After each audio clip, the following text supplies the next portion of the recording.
Bah, moi, c'est Niala, j'ai 16 ans dans un mois et je suis en première en Ambroise Vollard. Moi c'est Guillaume et du coup je suis dans la même classe que Niala et j'ai 17 ans, on est en première technologique. Donc bonjour, je m'appelle Lamy Lucien, j'ai 19 ans, je suis en première année d'études supérieures en prépa MPSI, donc maths physique sciences de l'ingénieur, pour préparer des concours d'école d'ingénieur. Ouais, un peu. Enfin, moi, perso, parce que ma maman, elle en fait un peu, genre, elle participe un peu à tout ce qui est dans le monde politique. Du coup, par extension, ben, ça m'intéresse aussi, puisqu'elle m'en parle et tout. Je trouve ça très intéressant, j'essaye de m'investir le plus possible. J'ai eu une éducation qui m'a beaucoup sensibilisé à la politique de par mon père qui est syndicaliste et, et très engagé en politique. Donc j'essaye du mieux que je peux de m'investir et de me sensibiliser au plus de choses possibles parce que la politique c'est quand même ce qui régit un peu notre pays et ce qui définit un peu dans quelle société on vit. Moi c'est pareil, ça fait longtemps, je vois un peu ce qui se passe à cause de mon entourage qui est très engagé politiquement. Et je pense que je m'y intéresse maintenant parce que je suis arrivé à un âge où ça me concerne aussi. Enfin, c'est important qu'on puisse voir ce qui se passe dans la société un peu. Ouais, c'est vrai que pour l'instant, on n'a pas le droit de vote, mais genre, c'est bien de s'intéresser quand même dès le début, enfin, le plus tôt possible, parce que, tu vois, si jamais...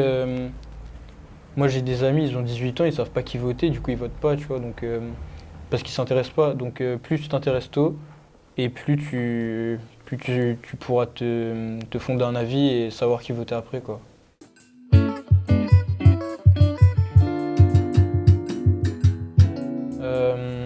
Je pense que ce qui peut faire que quelqu'un va voter pour un parti, il y a peut-être l'avis qui va se faire à lui, mais je me dis qu'il peut facilement être influencé par son entourage.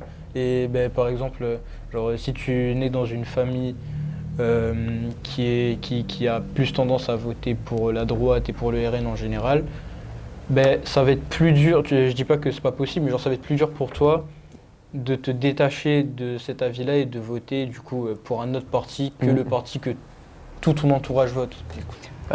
Pour moi, ça passe par, on va dire, deux facteurs principaux. Premièrement, le Front National, maintenant le Rassemblement National, a depuis quelques années un peu lissé son image.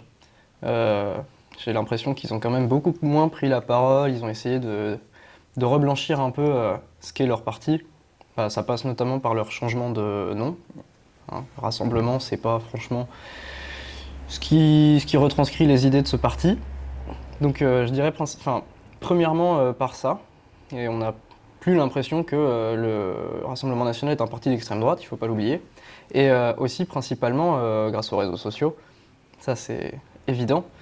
Notamment TikTok ou Instagram, où il y a beaucoup d'édits très courts qui ne peuvent pas retranscrire les idées d'un parti ou retranscrire une vraie situation. C'est sûr. Et donc, de par les réseaux, il y a un peu cette technique avec Jordan Bardella, le président du Rassemblement National maintenant, qui est un homme très propre sur lui, qui parle plutôt bien quand il a des trucs à dire, ce qui est très rare. et donc, il y a un peu cette image trompeuse d'un jeune homme très propre sur lui et très beau parleur. Donc forcément, ça envoûte. Et quand tu as 3 secondes pour dire un truc un peu choc, ça marche bien. Et c'est ce que consomment beaucoup les jeunes aujourd'hui. Et aussi, même les réseaux, par exemple, quand tu vas sur TikTok, des politiques qui maintenant se mettent à faire des edits, des montages d'eux quand ils sont sur des débats et tout, tu peux être facilement influencé aussi. Tu te dis, oh là là, dinguerie ce qu'il a dit, ça a l'air d'être intelligent, je vais voter pour lui, quoi. Alors que c'est pas du tout la bonne façon. Donc il y aurait 3 points. Ce serait le contexte familial, Ouais. les réseaux sociaux, et puis le manque de culture politique. Ouais, c'est ça. Je pense que c'est ça, ouais. Et en plus, sur les réseaux sociaux, ils mentent. Oui. Parfois. Ah, ils font que ça. C'est très grave. J'ai des exemples. Ouais. Vas-y, tu peux... Non, ouais, j'ai vu beaucoup ça passer sur TikTok assez récemment. Par exemple, durant les débats avant les européennes avec les têtes de liste, Jordan Bardella qui ramène un faux rapport sur l'élection du président de la Commission européenne et qui accuse Monsieur Bellamy, tête de liste des Républicains, il me semble, d'avoir voté en faveur de je sais plus quel parti. Sauf que ce vote est un vote à bulletin secret. Donc ça fait se poser quand même beaucoup de questions. Est-ce que soit il ne connaît pas le fonctionnement du Parlement européen, ou est-ce qu'il fait consciemment des faux pour essayer d'attaquer ses rivaux politiques. Puis les réseaux sociaux aussi, c'est dommage parce que les réseaux sociaux ont quand même tout un espace commentaire où il pourrait y avoir des débats assez intéressants. Je n'ai jamais réussi à avoir un débat avec quelqu'un du Rassemblement national. On a beau proposer, des personnes ont beau proposer des contenus très intéressants, des contenus très développés, des vidéos parfois de 5-6 minutes, ce qui est assez rare sur ce genre de plateforme, où ils expliquent point par point pourquoi le Rassemblement national est mauvais. Et dans les commentaires, c'est toujours ok, je vote Bardella. Explique-moi, débattons. Est-ce que ça voudrait dire que du coup, les jeunes qui votent Rassemblement national, ils votent pas vraiment pour leurs idées, mais plus pour leur image, ils savent rien de ce que c'est juste une excuse pour être raciste pour moi. Mais puis même la manipulation de chiffres. Ouais. Durant le débat Gabriel Attal et Jordan Bardella, il y a eu cet argument de Jordan Bardella qui disait que 77% des viols commis à Paris sont faits par des étrangers. J'ai vu des comptes notamment de députés de la France Insoumise qui ont repris cette info et qui sont allés chercher un peu les sources. Donc cette statistique est vraie quand on regarde les viols commis dans les rues de Paris, ce qui représente environ 12% de la totalité des viols. Quand on regarde le nombre de cas traités, il y a eu 97 cas, seulement 30 élucidés. Et sur les 36 interpellés pour ces cas élucidés, seulement 28 étaient des étrangers. Donc en fait, si on reprend la stat dans son entièreté, c'est risible. 77%, ça veut rien dire. C'est une stat sortie. Et ça, ils adorent faire ça, le Rassemblement national. Ils font que ça. Après, je trouve ça quand même important de ne pas blâmer les jeunes qui sont pas assez renseignés et qui votent Rassemblement national. C'est un piège.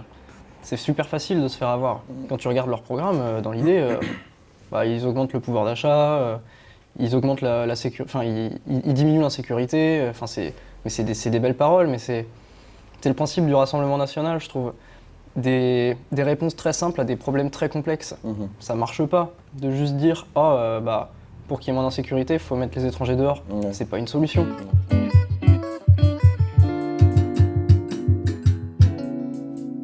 Allez voter. Déjà, il faut que les gens qui votent pas comprennent que voter, c'est pas un devoir, c'est avant tout un droit. C'est un truc qui est précieux aujourd'hui et qu'il faut garder, et il faut qu'on se souvienne de cette lutte que les gens ont menée pour avoir ce droit de vote et qu'on l'utilise à bon escient, parce que c'est pas seulement pour nous qu'on vote, c'est pour tout le monde, et il faut que tout le monde s'accorde sur le fait que voter, c'est un truc indispensable pour une bonne vie en société. Ouais, il a tout dit. Je pense que c'est par manque de sensibilisation. Si je reprends moi mon parcours scolaire par exemple, à aucun moment on m'a parlé de politique. À aucun moment on m'a dit l'État français ça marche comme ça, on élit un président qui nomme un premier ministre, qui nomme ses ministres. Ensuite on a des élections législatives durant lesquelles on élit des députés. On m'a jamais expliqué ça, moi. Aucun souvenir où on me parle de politique, donc c'est un énorme manque de sensibilisation. Et de ce manque de sensibilisation, je pense, découle un espèce de sentiment de non-appartenance à ces strates politiques. On se dit que ça me concerne pas en fait. C'est trop loin pour moi ça.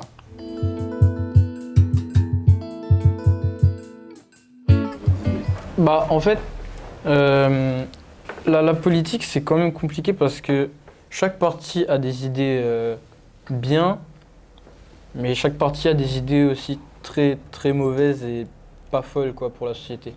Et en vrai, moi, je me considérais plus de gauche quand même, parce que la droite c'est pas pour moi, parce que genre voilà. Ok. Donc en vrai de vrai, même si la gauche, dans leur programme, il y a des trucs qui sont honnêtement pas faisables et tout, quand j'aurai le droit de vote, je voterai jamais pour la droite parce qu'ils ont des points de vue que je partage pas du tout en fait. Bah en fait, on en a discuté avec avec un tonton à moi et en fait, il m'a expliqué que genre par exemple la gauche, quand j'entends la gauche, là pour l'instant j'entends Jean-Luc Mélenchon et le LFI.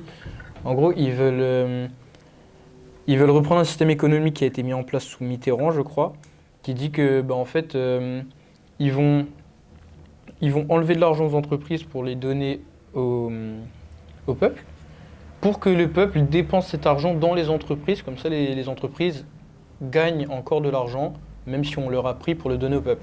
Sauf que bah, du coup, ça par exemple, on sait tous que si le peuple gagne de l'argent en plus, la première chose qu'ils vont faire, c'est pas aller dépenser dans des entreprises locales. Genre, le peuple va surtout s'orienter vers des trucs de grandes multinationales, genre acheter des vêtements, acheter de la nourriture, acheter un nouveau hôtel et tout, acheter plein d'objets, mais pas nécessairement françaises et locales de petites entreprises, quoi.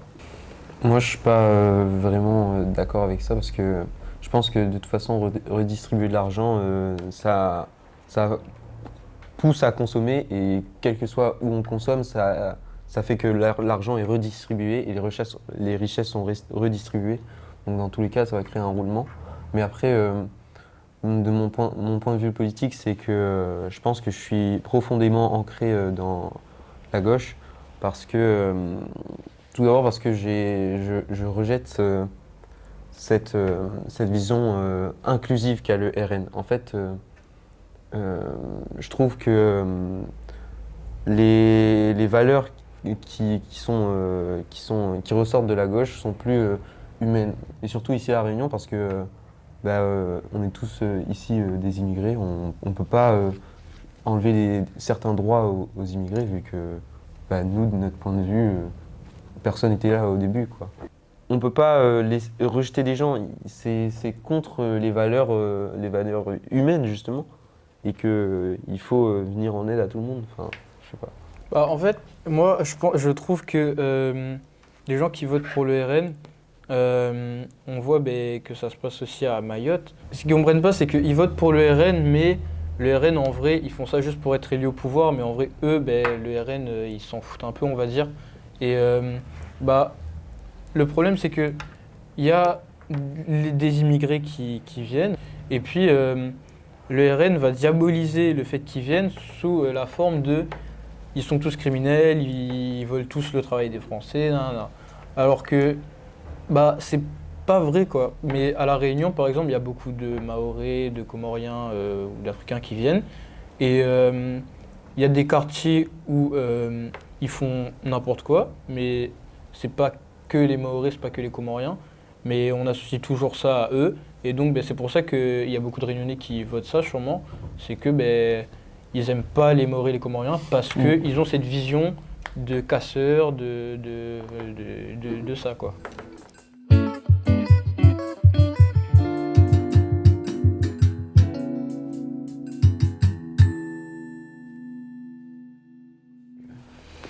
Alors, des craintes ou des espoirs Moi, j'ai l'espoir que la population française comprenne l'enjeu que ça représente de voter pour un gouvernement extrême qui prône l'inclusivité. Je sais pas si inclusivité est le bon mot, mais en tout cas, l'isolement de la population française plus qu'autre chose. Tu vois pas ce que je veux dire? C'est le contraire, du coup. De quoi? Inclusivité, isolement, c'est le contraire. En fait, inclus et isolement, c'est quoi? Oui, mais c'est un cercle fermé, tu vois. Ouais, ok. Tu vois ce que je veux dire, c'est genre inclure. Exclusif. Enfin, je sais pas trop comment dire. J'ai l'espoir que la population française comprenne c'est quoi l'enjeu que ça représente de voter pour un parti extrémiste de droite qui prône l'isolement de la population française par rapport aux autres. Et je pense notamment par exemple à la suppression de l'AME, aide médicale d'État, pour tous. Franchement, moi, c'est quelque chose qui me choque parce que ça veut dire que quelqu'un de pas français qui a besoin de soins médicaux n'a pas le droit d'en recevoir en France. Je trouve que c'est honnêtement scandaleux. Et du coup, j'espère que ça fait réagir plus de gens que seulement moi, quoi. Moi en vrai, honnêtement, j'ai un peu d'espoir, mais en vrai j'espère juste que les gens vont finir par ouvrir les yeux sur tout ce qu'est le RN. Mais j'ai beaucoup de craintes quand même parce que moi par exemple, moi je suis français, je suis né à La Réunion, c'est français, mais je suis noir, j'ai un prénom typé africain. Même mon père est africain, mais ma mère est française. Et donc, bah, quand par exemple, si je vais aller faire mes études en France, enfin en France, dans l'Hexagone, bah, on pourrait très facilement me prendre pour un immigré, un sans-papier ou je sais pas quoi. Ou juste est que du coup, les victoires du RN, il y a beaucoup, le racisme il est de plus en plus décomplexé. Le racisme, l'homophobie, tout ce qui va avec. Mais en gros, ouais, et que le RN qui est passé, les minorités, elles vont en prendre plein la figure. Tu vois, il y a des moments où je dois prendre par exemple le train tout seul, j'ai peur de me faire tabasser dans le train. Enfin, j'ai pas peur, mais je me dis que ça pourrait arriver, quoi. Parce que, on voit qu'il y a une agression contre un homosexuel qui s'est faite il y a pas longtemps après la victoire aux européennes du RN. Donc là, si le RN y passe aux législatives, ça va encore plus décomplexer ceux qui veulent extérioriser leur haine sur les minorités, quoi. Donc voilà. J'ai un peu peur, mais ça devrait aller. En plus, tu vas rater l'affaire. En plus, je vais rater l'affaire, ouais. Oh là là. Ok, bon, voilà, c'est nickel. Merci bien. D'accord, et de ouf. Est-ce que je pourrais passer un petit dernier message à ceux qui nous regardent? Si vous êtes de droite et que vous écoutez du rap, arrêtez. Faites pas ça, c'est pas bien. En fait, vous comprenez pas que le rap vous déteste, les rappeurs ne vous aiment pas. Arrêtez. Si vous voulez écouter du rap de gens faits par extrême droite, genre écouter du Millésime K, du Cro-Blanc si vous voulez, mais laissez-nous, les rappeurs sont de gauche, le rap c'est de gauche, donc arrêtez d'écouter du rap s'il vous plaît. Mes craintes, c'est le Rassemblement national au pouvoir, hein. Si ça passe, ça va être très problématique. Déjà parce que leurs idées sont absolument contre mes valeurs et sont absolument horribles pour moi. Mais ce qui me fait aussi peur dans le Rassemblement national, c'est tous les adhérents. Là, il y a une semaine ou deux, le président du GUD, le groupe Union Défense, qui est un parti, qui est un groupe néo-nazi qui soutient énormément le Rassemblement national, en garde à vue, il a quand même dit ça va, dans 3 semaines, on pourra casser du PD tranquille. C'est ça. C'est eux qui votent pour le Rassemblement national. Et ça veut dire que si le Rassemblement national est au pouvoir, eux, ils feront quasiment ce qu'ils voudront. Ouais. Ils pourront faire ce qu'ils veulent. Ouais. Donc, dès que tu seras noir, homosexuel, ou autre, ou racisé juste, tu vas flipper à chaque fois que tu sors dans la rue. Ouais. Tu vas flipper qu'il y ait des groupes de 10 mecs cagoulés qui viennent te latter la gueule. Ouais, qu'au final, ils aient pas grand... les conséquences de leur acte soient pas... Qu'ils aient rien du tout. Ouais. Qu'ils soient intouchables. Moi, c'est aussi beaucoup ça qui me fait peur. Et de l'espoir, évidemment que j'en ai. Il faut en avoir. Il faut surtout pas perdre espoir, sinon on coule. Mais évidemment, avec le nouveau Front Populaire, j'ai beaucoup d'attentes. Beaucoup de partis qui y sont et qui défendent tous. Je trouve ça quand même magnifique qu'en 3 jours, ils aient réussi à tous se mettre d'accord, à donner la répartition des circonscriptions, à avoir un programme commun. Ils ont même sorti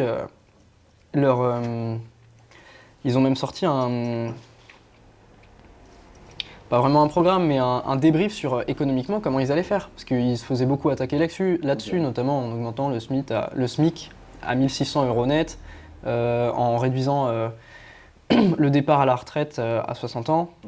Donc ils se faisaient beaucoup attaquer, on leur disait « Ah, mais comment vous allez trouver l'argent, machin ?» Ils ont sorti un dossier super béton avec des chiffres validés par des économistes, bon, notamment des économistes qui font partie de leur groupe, donc forcément qui sont en faveur, mais aussi des économistes extérieurs. Notamment, ça passe par l'ISF, l'impôt sur la fortune, Une lutte contre l'évasion fiscale. Donc leur dossier, il est super béton. Et évidemment, évidemment que j'ai envie d'y croire. Ça fait plusieurs les élections, ou même que ce soit la France Insoumise ou la NUPES pour les dernières législatives. On y est presque. On y est presque au second tour. Et si on passe au second tour, moi je suis persuadé qu'on va passer. Je veux y croire. J'irai voter le 7. Et il faut que le plus de monde possible y aille.